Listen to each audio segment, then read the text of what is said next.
لاہور شہر کے مشہور علاقہ گوال منڈی کی گلیوں میں ایک BA پاس نوجوان دوستوں احباب کے ساتھ بیٹھ کر خوش گپیاں لگانے میں مصروف ہوتا اور کبھی لاہوری کھانوں سے لطف اندوز ہو رہا ہوتا، لیکن کسی کو خبر نہیں تھی کہ وہ نوجوان اپنی محنت، بہترین اخلاق اور ہمدردی کے جذبے سے لبریز دل کے ساتھ آئندہ وقتوں میں پاکستان کا 2 مرتبہ وزیر اعظم بنے گا۔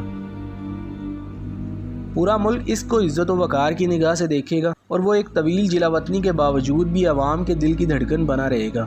بے شمار غریبوں کو آسانیوں سے نوازے گا اور لوگ اسی نواز شریف کے نعرے لگائیں گے۔ نوجوان اپنے پورے تعلیمی کیریئر میں بہت اعلیٰ نمبر اور پوزیشن حاصل نہیں کر سکا، لیکن اس کے دل میں ایک خواہش جنون بن کر انگڑائیاں لے رہی تھی کہ میں نے اپنے ملک پاکستان کے لیے کچھ کرنا ہے۔ آخر اس کا جذبہ رنگ لے آیا اور اس نے ہمارے ملک کو ایٹمی طاقت بنانے کے خواب کو پورا کر دکھایا۔ پاکستان کی تاریخ میں اسی نوجوان سائنسدان ڈاکٹر عبدالقدیر خان کا نام کبھی نہیں مٹ سکتا۔ لوگ ہمیشہ انہیں محسن پاکستان کی حیثیت سے جانیں گے۔ کراچی کے مختلف بازاروں میں ایک بچہ گولیاں ٹافیاں بیچا کرتا تھا۔ غربت کے غم کو مٹانے کے لیے اس نے بہت محنت کی، لیکن خدا تعالیٰ نے اس کو ایک بہت بڑے مشن کی تکمیل کے لیے بھیجا تھا۔ اس کے پاس ہر انسان کے لیے ہمدردی اور محبت تھی۔ دوسروں کی بے لوث مدد کرنے سے اس کی روح کو چین ملتا تھا۔ اس کی محنت ایک دن رنگ لے آئی اور وہ دنیا کا سب سے بڑا ایمبولینس موبائل سسٹم بنانے میں کامیاب ہو گیا۔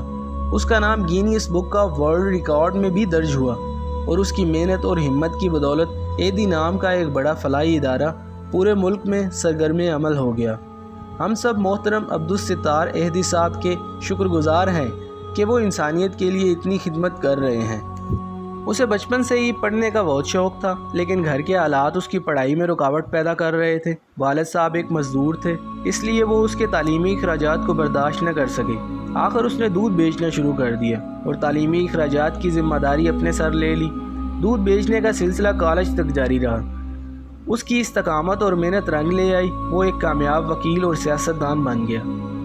کامیابی کا یہ سلسلہ یہیں نہیں رکا، بلکہ دودھ بیچنے والا نوجوان پاکستان کی مختلف وزارتوں اور عہدوں پر فائز رہنے کے بعد آخرکار اس ملک کا وزیر اعظم بنا۔ ملک معراج خالد اتنے بڑے عہدوں کو حاصل کرنے کے باوجود بھی سادگی اور سخاوت کو ساری زندگی نہ چھوڑ سکے۔ میاں شریف صاحب جب امرتسر سے لاہور تشریف لائے تو مزدوری کو ذریعہ معاش بنانا پڑا۔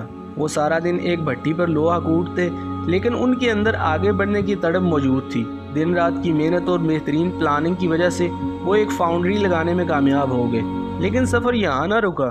وہی مزدور جب دنیا سے جانے لگا تو وسیع کاروبار کا مالک اور بے شمار فلاحی اداروں کو امداد فراہم کر رہا تھا۔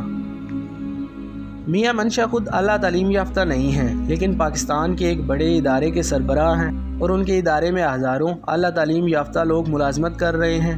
اس طرح ملک ریاض بیریا ٹاؤن والے زیادہ پڑھے لکھے نہیں ہیں، لیکن ان کا شمار پاکستان کے امیر ترین افراد میں ہوتا ہے۔ احسان دانش نے اینٹیں اٹھا کر اپنا پیٹ پالنا شروع کیا، لیکن ان کے اندر شاعری کا سمندر ٹھاٹھے مار رہا تھا۔ آخر ایک دن ایسا آیا کہ جس یونیورسٹی کی دیواروں کی اینٹیں انہوں نے خود اٹھائی تھیں، اسی یونیورسٹی کی چھت تلے ان کی صدارت میں مشاعرہ ہوا۔ ملک باصف علی صاحب نے انگلش ٹیچر کی حیثیت سے اپنے کیریئر کا آغاز کیا۔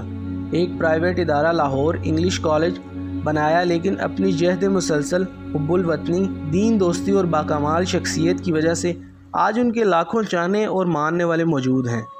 دنیا گواہ ہے کہ حضرت باصف کی تحریروں نے لاکھوں لوگوں کی زندگی بدلی۔ جاوید چودھری لالا موسیٰ کے ایک انتہائی پسماندہ گاؤں میں پیدا ہوئے۔ اپنی تعلیم پوری کرنے کے بعد شعبہ صحافت سے وابستہ ہو گئے۔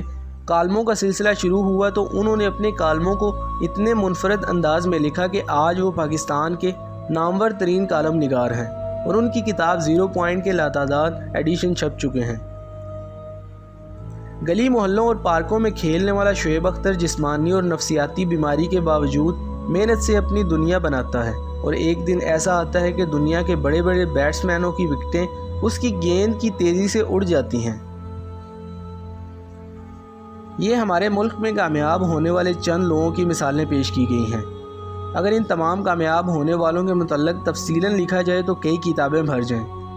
یہاں ہم کچھ سبق سکھانا چاہتے ہیں کہ کامیابی حاصل کرنے والا ہر جگہ کامیاب ہو سکتا ہے، کیونکہ اس نے خود اپنی دنیا بنانے کا عزم کیا ہوتا ہے، جبکہ ناکام بہترین وسائل کے باوجود بھی ناکام ہی رہتا ہے۔ بے شمار نوجوان یہ سمجھتے ہیں کہ باہر کے ممالک میں زیادہ مواقع ہیں، یہ سچ نہیں، کیونکہ موقع صرف محنتی کے لیے ہوتا ہے، کاہل اور سست کے لیے کوئی موقع اہم نہیں ہوتا۔ یہی وجہ ہے کہ ہمارے بے شمار نوجوان امریکہ، برطانیہ اور دوسرے ممالک میں اپنی زندگی بدلنے کے عزم لے کر جاتے ہیں اور وہاں جا کر برتن دھونے کے چیمپئن بن جاتے ہیں، اور یہ نہیں سوچتے تھے کہ اس سے بہتر تھا کہ وہ اپنے ملک میں محنت کر لیتے اور کامیاب ہو جاتے۔ یہ اہم نہیں کہ آج آپ کہاں کھڑے ہیں، بلکہ اہم بات یہ ہے کہ آپ نے محنت کرنے کے عزم کے ساتھ کن منزلوں کو طے کرنے کا سوچا ہے، کیونکہ محنتی کے ہاتھ میں مٹی سونا بن جاتی ہے اور کامچور کے ہاتھ میں سونا بھی مٹی بن جاتا ہے۔ پاکستان میں حقیقی کامیابی کے مواقع بہت زیادہ ہیں، کیونکہ یہاں مقابلہ بہت آسان ہے۔